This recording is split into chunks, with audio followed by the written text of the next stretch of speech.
Hello, I'm here with my good friend Afonso. Was in the island of Samos in Greece from October 2016 to January 2017 to discuss a bit further how we could implement a successful microfinance project in a refugee camp, in this specific case as we were asked, in Greece. Just to start, Afonso, could you please tell us what was your overall perception of what life was in the refugee camp? Glad to be a part of this. The conditions were very difficult in the camp, obviously worsened by the fact that it happened in the winter.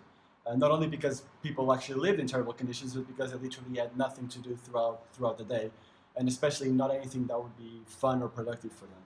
Our group organized several activities for the kids, but when it came to the adults, they were indeed getting increasingly frustrated with their lives day by day.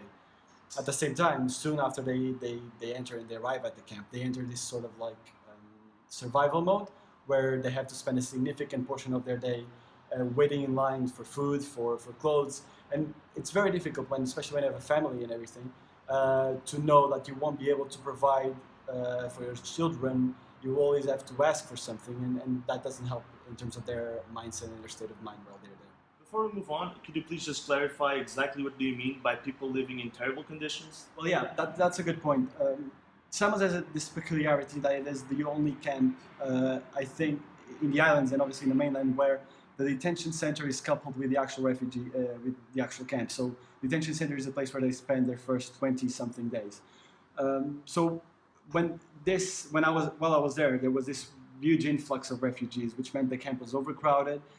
People were living in tents, and it definitely wasn't ready for the rain and the snow that happened that winter. Thank you very much for clarifying that. Now that we know a little bit more about how life goes on a refugee camp, our main goal with this assignment, as you know, is to gather information on how we could implement a successful microcredit project in a refugee camp.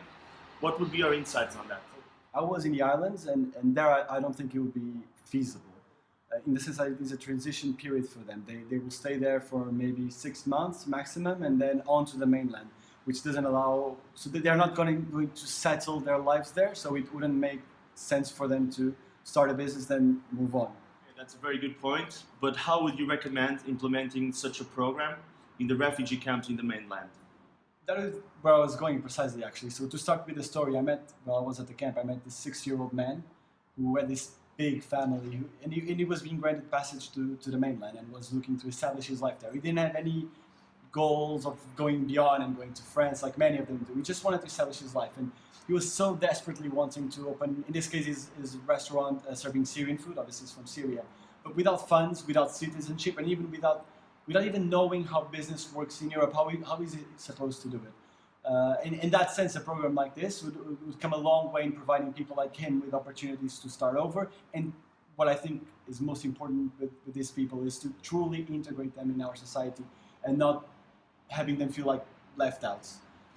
Also, and at the same time, in a more general way, among these thousands of people who come every year to our shores, many of them are young and skilled professionals in fields like business, like engineering, which are fields that are very tied to entrepreneurship in general, with backgrounds in tourism and so that those are people who have a lot to give back to the society who welcomes them. And as importantly, this is not from my experience, but from what I hear from people who are volunteering in the mainland around Thessaloniki mainly, the camps there are actually better than in the island, and some of these refugees actually even get to stay in apartments. And this is to say that they are definitely in a much better place mentally to get involved with these kind of initiatives. Most importantly, I think we just need to come up with as many ways as possible to provide them with the opportunities they need to start over, because that's what they are coming here for, and that's what we are, in a way, offering them in the beginning. Very interesting insight. Thank you very much for sharing your experience with us. Hopefully in the future programs like this will be implemented in refugee camps all around Europe, not only in Greece. And the main goal would be to help people like the 6-year-old man you just told us about, who are obviously willing to go above and beyond to provide for their families. And once again, thank you very much for being with us. And